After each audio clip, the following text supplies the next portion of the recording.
Хай. Бүгдээрээ сайн бацгаана уу? Номкорд клуб маань энэ оны хамгийн анхны бяцхан подкастаараа уулзахад бэлэн болсон байна. За энэ удаагийн дугаарт маань 2 зочин өргөцсөн байгаа. 2 зочин маань өөрийгөө танилцуулаарай. Сайн бацгаана уу? Намайг Амар Жаргал гэдэг. Нийслэлийн ерөнхий боловсролын 24-р сургуулийг 2023 онд төгссөн. Одоо Монгол Улсын их сургуулийн хууль зүйн сургуулийн эрх зүйн хөтөлбөрийн 2 дугаар курсын оюутан байна. За сайн бацгаана уу? Намайг Гүнжин Лам гэдэг. Би 2024 онд УС-ийн ахлах сургуулийг төгссөн. Одоо УС-ийн биотехнологийн хөтөлбөрөөр 1-р курсэд сурж байгаа оюутан байна. За манай хоёрын хувьд ямар хичээлээр яэш өгөөд хэдэн он авцгаасан бэ? За би болохоор 4 хичээлээр ийш өгсөн. Тэр дундаа нийгмийн ухааны хичээлээр 723 он авсан байгаа.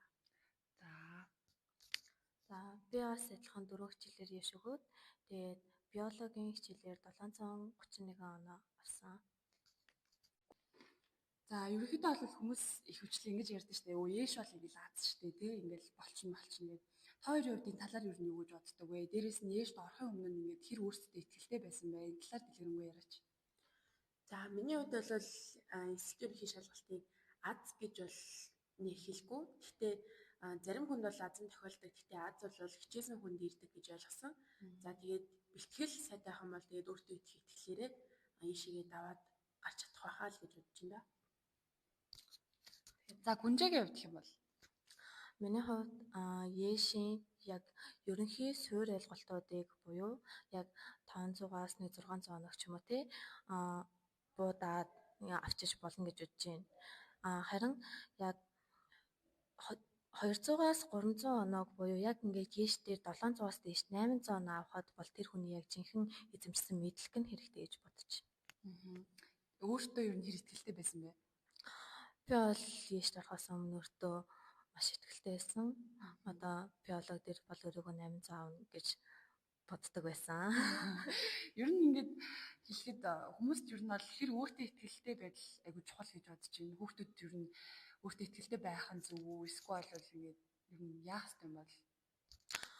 Өөртөө итгэлтэй байх нь мэдээж чухал. Гэхдээ тэндээ ингээд бардаж болохгүй. Би бол өөрийгөө хэд бартсан гэж бодсон.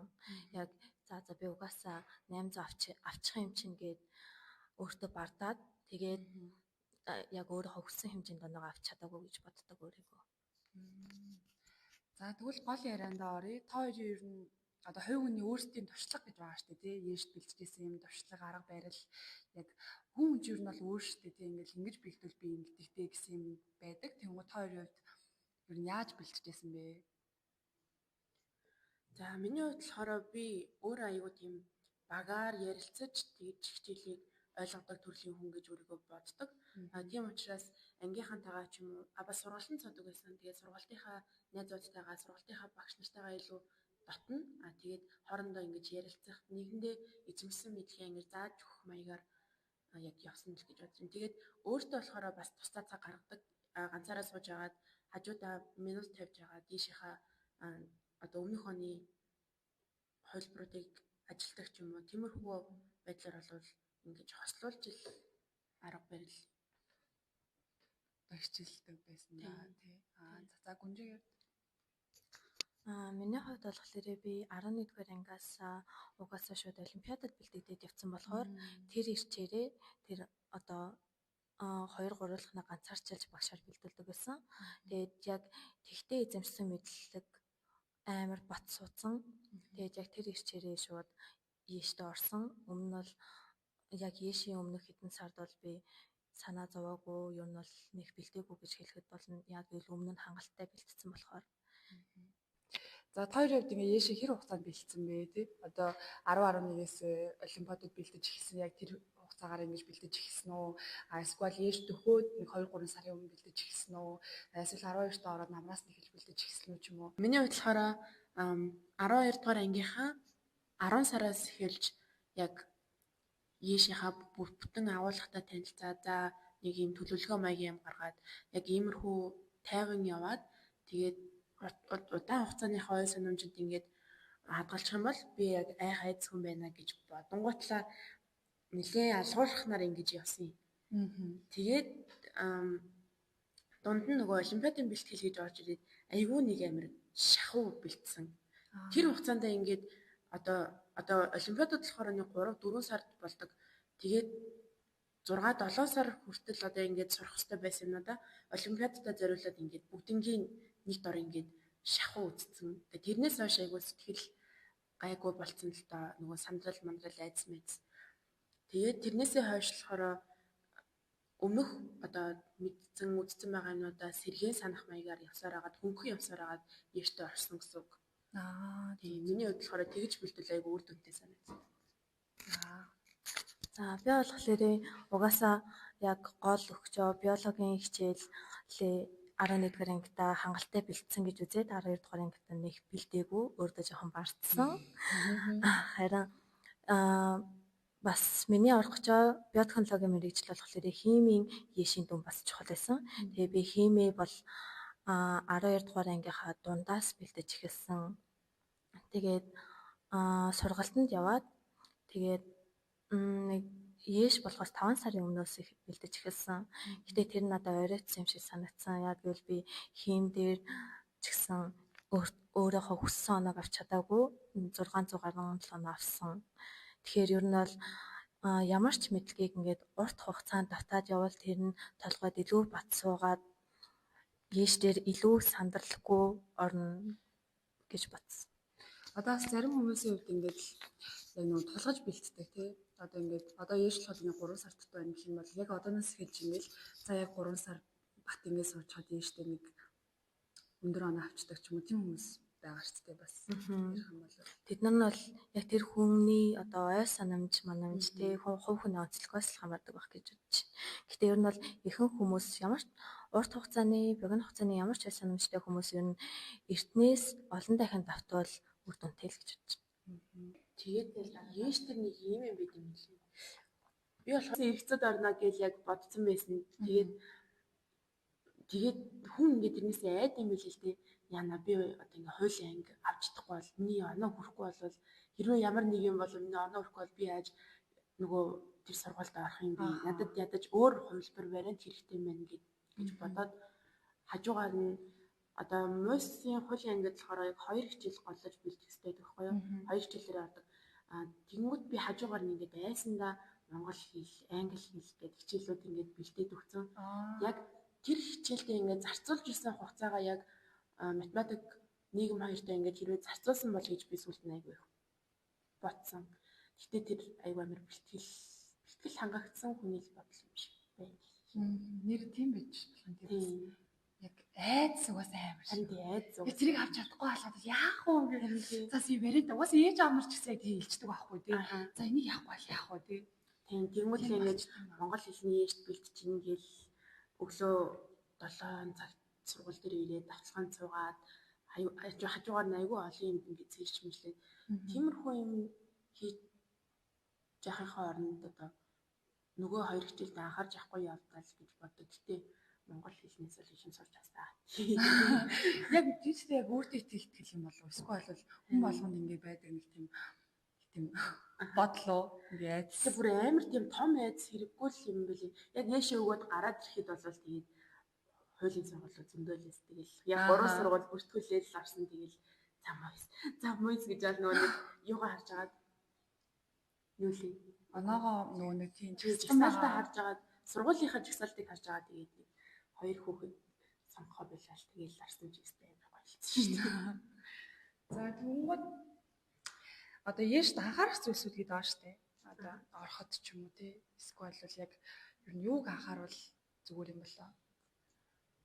За миний хувьд бол нэг амар том алдаа гаргасан юм аа. За оронгууд шоглоомоо ингээд амар яарад бодцсон. Уг нь бол би тэр стратегийг амар ингэж судалж иж олсон байхгүй. Хамгийн түрүүлээд эхлээд одоо цаасны дээрээ бүгдийг ингээд ноороглож бүглөөд хамгийн сүүлд нэг 15 минут үлдээж байгаа шоглоомоо ингээд яг гой зүг бодох хэрэгтэй гэдэг. Шоглоомын дасгал айгүй хийж яагаад орсон байхгүй. Тэгсэн хэрнээ хүн ингээд эргэлздэг юм байл л дээ. За энэ жоохон хударчлаа да гэж бодонгуутлаа нөгөө нэг шоглоомоо бодсон шоглоомоо ингээд баллууртаад тэнгуут л арай өөр хариулт ингээд дугуулсан. Тэгээ би бодохдоо болохоор би ингээд юусэн алдаагүй юм шиг санагдсан мөртлөө яг тэр баллуурцгийн хэсгийн хариултыг нөгөө хар машин байгаа шүү дээ. Тэр нь болохоор уншаагүй юм шиг надад аягүй санагдсан. Баллуурсан хэсгүүд Тийм баллуурт юусоо баллуурт гэж хэлэхгүй юм.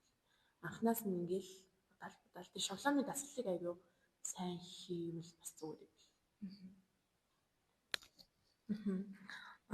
Ер нь бол хүмүүс ингээд шоглоомыг зүгээр будаал өгч штэ юу сүртэй ингээд шоглоом дээр нэг анхаардаггүй. Гэхдээ тэр хүн биш машин засаж байгаа болохоор тэн дээрээ амар болгоомжтой хинуур ингээд будах хэвээр байлээ.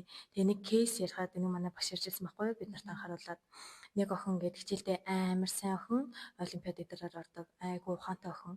Гэхдээ ингээд яэш дээрээ ингээд сандарсандаа ч юм уу хинуур байгаагүйгээсээ болоод ингээд нэг шоглом алгасаад бутцсан. Тэнгүүд хамаг хариултууд нь ингээд буруу болоод явцсан. Тэгэхээр ер нь бол айгу хинуур тэгээд тайван угаасаа хүн сандрахаараа хинамгай байха болчдөг болохоор тайван тэгээд хинуур шогломоо ингээд яг цэвэрхэн будаад явахыг анхаарал. За тэгэнгүүт одоо ингээд хамгийн сүүлд нь хэлэх юм бол ер нь за яаш өгч байгаа дүүнэртээ одоо хандаж хэлэх үг байгаа юу? Ер нь ингээрээ тэгээрээ тий. Ингүүл их зүгээр юм байлээ шүү гэсэн зүйл ч юм уу.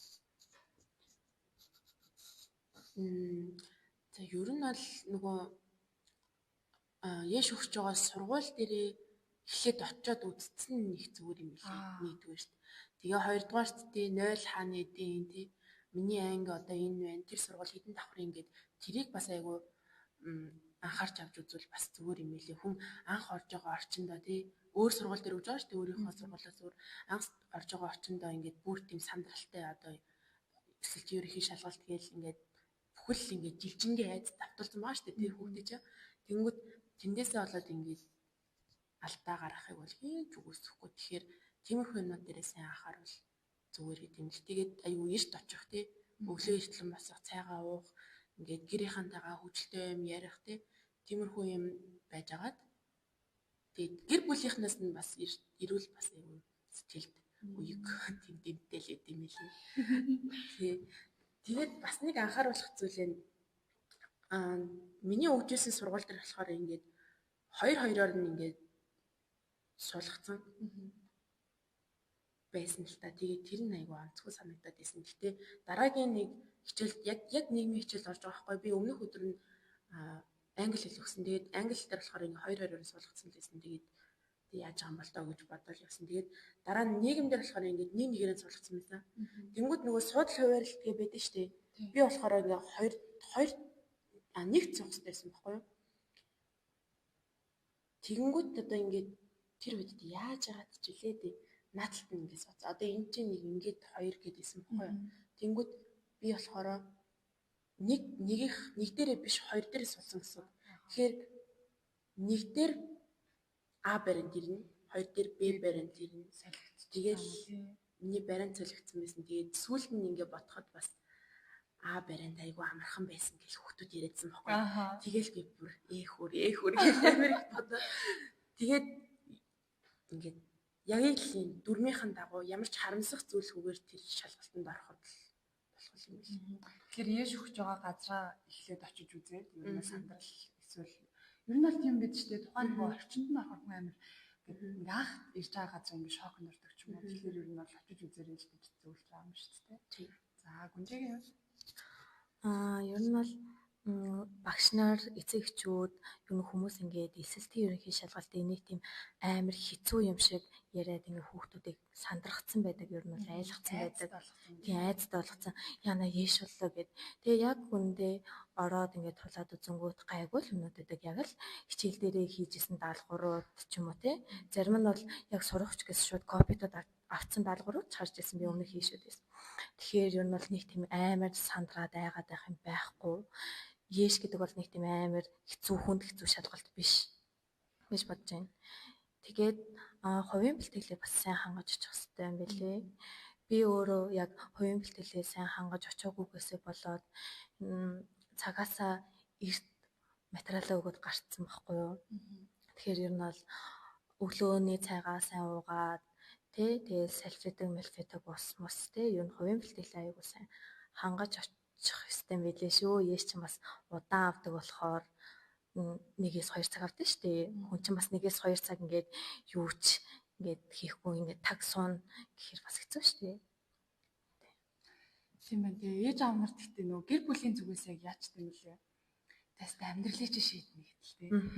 Ер нь бол яг тухайн өөрийнхөө сэтгэл зүг болоод яг өөрийгөө л ингэж яах юм бэлээ шүү дээ. Тайвшруулаад эсвэл бэлдээл юм хин. Тэгэхгүй яг бусдаас ирж байгаа яг нөгөө нэг Дарамт харамт те хэлж байгаа өгнүүд нь яг тэр их хугацаанд нэг тийм тоох хэрэггүй л гэж ер нь бол хэлмээр санагддаг шүү дээ.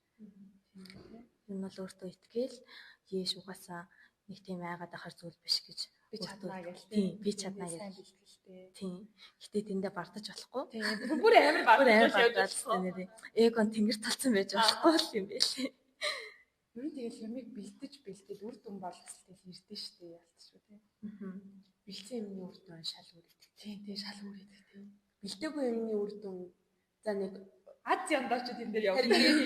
за надад ч нэг жоох юм байгаа байлгүй дээ. Нэг хэдэн жил Монгол хэл үзлээгээл их хэлний шалгалтанд ороод унтсан хүмүүс зүүн. Тэгэхээр яг ингээд би мэдж байгаа юм чинь наадах чи гэлмэл ингээд бардаад иж болохгүй ер нь бол юм айл болох ингээд баг багаар тавтаад явах зүйл юм байна л гэж бодож байна. За энэ түрээд манай подкаст маань өгөр өндөрлж байна. 2 зочиндоо баярлалаа. Баярлалаа. Дараагийн дугаараар ирэх болцгоё. Нэмжих байла.